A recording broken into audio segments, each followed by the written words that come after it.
اعوذ باللہ من الشیطان الرجیم بسم اللہ الرحمن الرحیم رب اشرح لی صدری ویسر لی امری واحلل عقدۃ من لسانی یفقہوا قولی۔ میرے تمام ویورز جو میرے سبسکرائبر بھی ہیں، نان سبسکرائبر بھی ہیں، اور جہاں جہاں مجھے سنتے ہیں، اور میرے فیملی چینل کے ممبرز جو کہ ہم وقت میرے ساتھ ہیں، میرے لیے دعائیں کرتے ہیں، مجھے ویوز دیتے ہیں، لائک دیتے ہیں، سنتے ہیں، ان سب کو میری طرف سے دل کی اتہ گہرائیوں کے ساتھ السلام علیکم ورحمۃ اللہ وبرکاتہ۔ ہم نے کل کا پروگرام جو ختم کیا تھا وہ نامحرم کے ساتھ، اور اس کے اندر ہم نے یہ آخری جملہ جو بیان کیا تھا کہ دکھ بھرے لہجے میں کہنے لگے کہ آپ کو کس نے یہ حق دیا تھا کہ ایک نامحرم خاتون اور ایک انسان کا اس طرح سے مذاق اڑائے۔ تو ہم اس سے آگے چلتے ہیں، اور آگے چلنے سے پہلے آپ کو میں خوش آمدید کہتا ہوں ان صاحبان کو کہ جنہوں نے مجھے آج بھی سبسکرائب کیا اور اپنے فیملی چینل ممبر میں شامل ہو گئے۔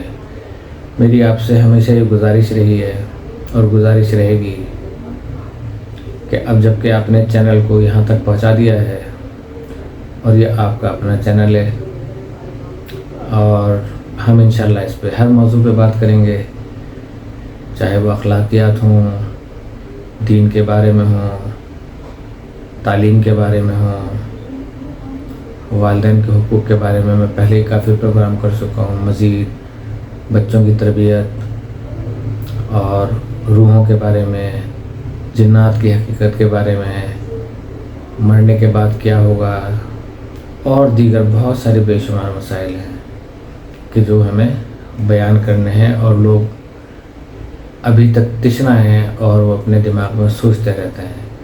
اور دوسری بات آپ کو یہ واضح کرنی تھی کہ جس طرح میں نے کل بیان کیا تھا کہ ایک چھوٹے سے چھوٹا برائی ہے وہ بھی جو ہے نوٹ کی جاتی ہے، اور ایک چھوٹی سے چھوٹی یعمل مثقال والی جو میں نے مثال دی تھی آپ کو، تو اس سلسلے میں بھی میں آپ کو بتاؤں کہ جو حضرات یہ کہتے ہیں کہ فلاں نماز پڑھ لیں یا فلاں دن نماز ایسی پڑھیں تو آپ کے 200 سال کے گناہ معاف ہو جاتے ہیں یا سال بھر کے گناہ معاف ہو جاتے ہیں، تو پھر وہ اس کا مذاق اڑاتے ہیں اور کہتے ہیں کہ یہ کہنے کی باتیں ہیں، لیکن یہ کہنے کی باتیں نہیں ہیں، قرآن پاک سے یہ ثابت ہے۔ تو میرا چینل کا اصل مقصد یہ ہے کہ میں آپ کو ایک اویئرنیس ایسی دوں جو کہ ماشاءاللہ آپ لوگوں میں ہے، لیکن ایک ریفائن ہو جائے۔ وہ ریفائن نہیں ہوتا تو میں ریفائن ہو جاؤں گا آپ کے کمنٹس کے اوپر، تو ہم دونوں کا ہی اس کے اندر جو ہے نا وہ فائدہ ہے کہ ہم نے کس طرح اس دنیا میں زندگی گزارنی ہے کہ دنیا بھی ہمارے ساتھ ہو لیکن دین بھاری ہو دنیا کے اوپر۔ تو پروگرام کو شروع کرتے ہیں، اور پھر میں کہہ رہا ہوں کہ پروگرام کو شروع کرنے سے پہلے آپ لوگ ویوز نہیں دیتے، اور ویوز کی ایک احمد شیخ صاحب تھے ہمارے، انہوں نے ذمہ داری قبول کی تھی کہ ہم ویوز بھی دیں گے، تو ویوز ہی صرف نہیں، تھوڑا سا سن بھی لیا کریں، انٹرسٹڈ اگر لگے آپ کو۔ اور انشاءاللہ کون سا ایسا موضوع کہ جو انٹرسٹڈ نہیں ہے، آپ مجھے بتائیں کہ مرنا کس نے نہیں ہے، اور کس کی خواہش یہ نہیں ہوتی کہ مرنے کے بعد کیا ہوگا، ہر ایک کو تجسس رہتا ہے اس بات کا۔ تو لہذا پروگرام کو شروع کرتے ہیں۔ تو ہم آج کا جو یعنی عالم آخرت میں 3 منٹ کے سفر کا آج ہمارا غالباً 5واں حصہ جو ہے وہ بیان ہو رہا ہے، اور وہ ہے باغ بہشت۔ تو اس شہر میں کئی واقعات پیش آئے جو قابل ذکر ہیں۔ میرے کچھ عزیز رشتہ دار اور جاننے والوں سے وہاں میری ملاقات ہوئی جن کا مجھ سے پہلے انتقال ہو چکا تھا۔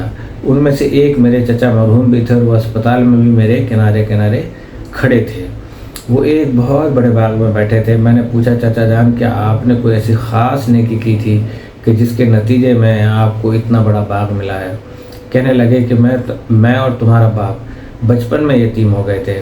ہمارے والد مرحوم میراث میں ایک بہت بڑا سا باغ چھوڑ گئے تھے۔ ایک آدمی نے آ کر باغ کی ذمہ داری اپنے سر لے لی اور کہا کہ وہ ہمارے باغ میں کام کرے گا اور فصلیں بیچ کر منافع کی رقم والدہ کو دے گا۔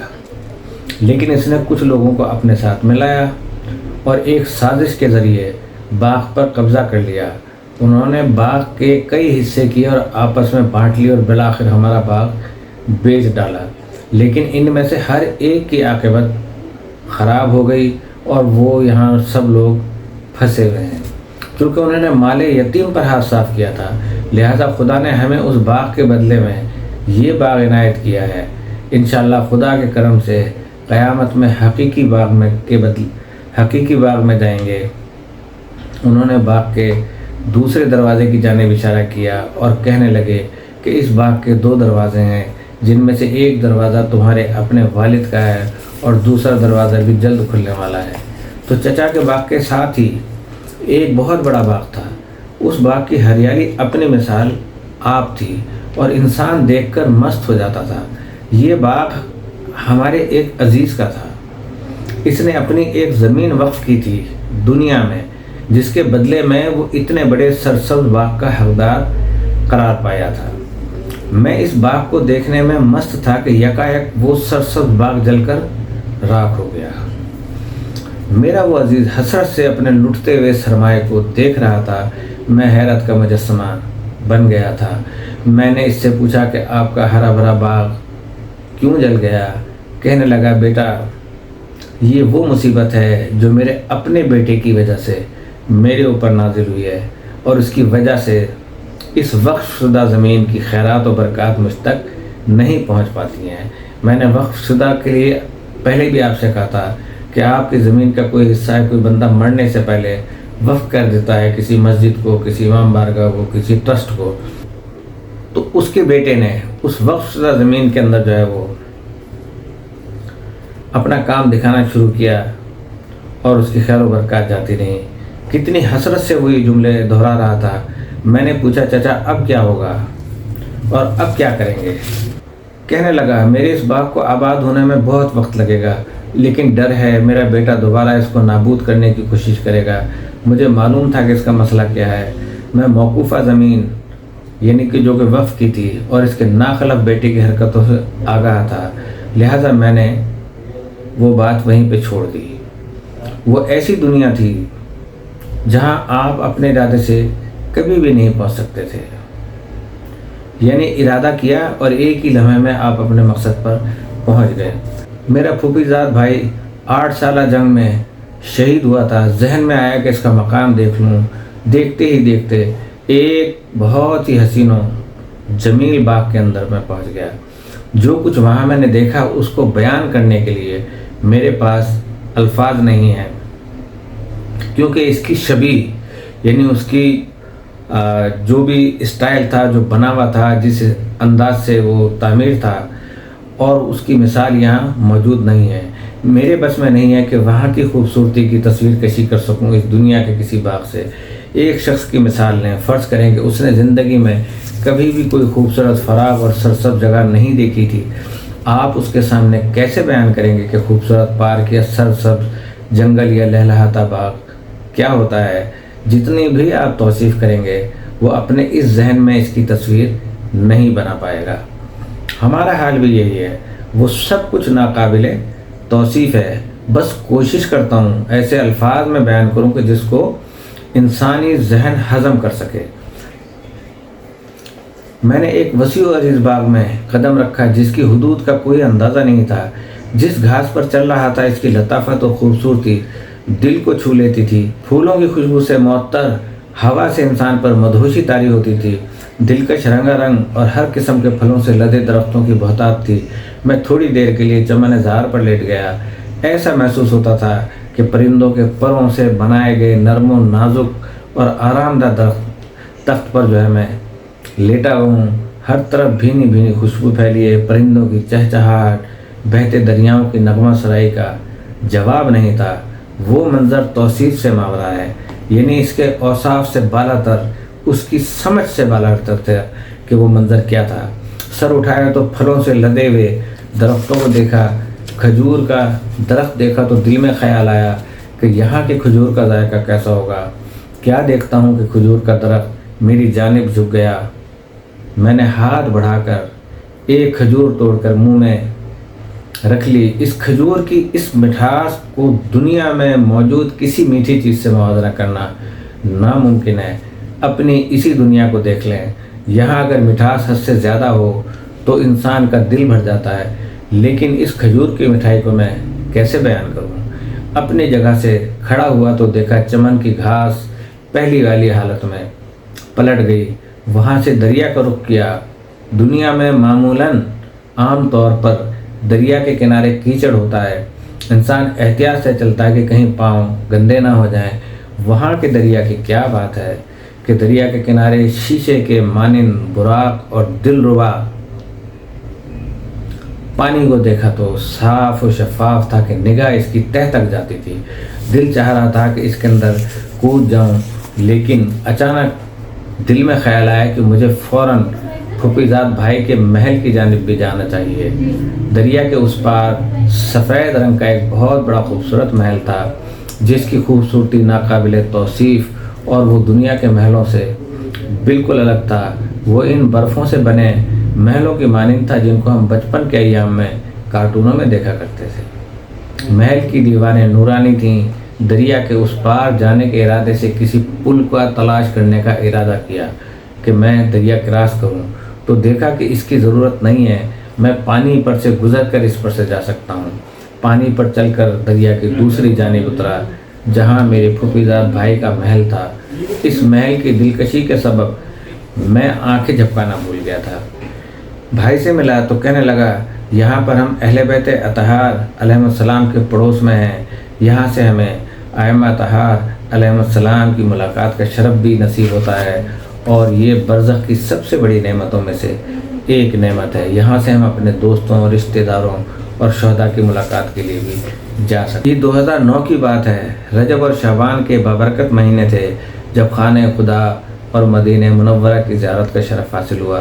احرام باندھنے کے بعد ہم نے مسجد الحرام میں قدم رکھا۔ اعمال بجا لانے کے بعد اپنی مقرر کردہ جگہ پر واپس آئے۔ کاروان کے ہمراہ ایک عالم دین بھی تھے۔ مجھ سے کہنے لگے کہ یہ 3 خواتین ابھی آئی ہیں، آپ تھوڑی سی زحمت کریں اور ان کو طواف کے لیے لے جائیں۔ اب تھکاوٹ سے میں بے حال تھا، لیکن پھر بھی قبول کر لیا۔ دیکھا ہمارے کاروان کی 3 جوان عورتیں میری جانب آ رہی تھیں۔ جو ہی ان کو دیکھا نگاہیں فوراً جھک گئیں۔ میرے پاس ایک اضافی تولیہ تھا، تولیہ کے ایک سرا میں نے پکڑ لیا اور دوسرا ان کو تھما دیا۔ ان سے کہا کہ میں طواف کے دوران پیچھے مڑ کر نہیں دیکھوں گا، حرم میں بہت زیادہ رش ہے، آپ لوگ تولیہ کا سرا پکڑ کر میرے پیچھے آ جائیں۔ تقریباً 2 گھنٹوں کے بعد تھکن سے چور واپس لوٹ آیا۔ اس دوران نہ میں نے ان کی طرف نظر اٹھائی اور نہ ہی ان سے میں نے کوئی بات کی۔ ان کو طواف کرانے کی ذمہ داری میری نہیں تھی، لیکن خدا کی خوشنودی کی خاطر میں نے اس کام کو انجام دیا تھا۔ مکہ مکرمہ میں قیام کے دوران لوگ بار بار بازاروں کے چکر لگاتے رہے تھے، لیکن میں صرف حرم کی زیارت کے لیے ہوٹل سے نکلتا تھا۔ پہلے رہبر معظم انقلاب کی نیابت اور پھر شہداء کی نیابت میں طواف کرتا تھا، کوشش کرتا تھا کہ اس معنوی فضا سے زیادہ استفادہ حاصل کر سکوں۔ اب یہاں میرے لیے نیک اعمال کی قیمت لگائی جا رہی تھی۔ میز کے پیچھے بیٹھا جوان میرے ان اعمال کی جانب اشارہ کرتے ہوئے کہنے لگا، ان خواتین کو جس خالص نیت سے طواف کروایا ہے، اس کے بدلے میں تمہارے نامہ اعمال میں ایک واجب حج کا ثواب لکھا گیا ہے۔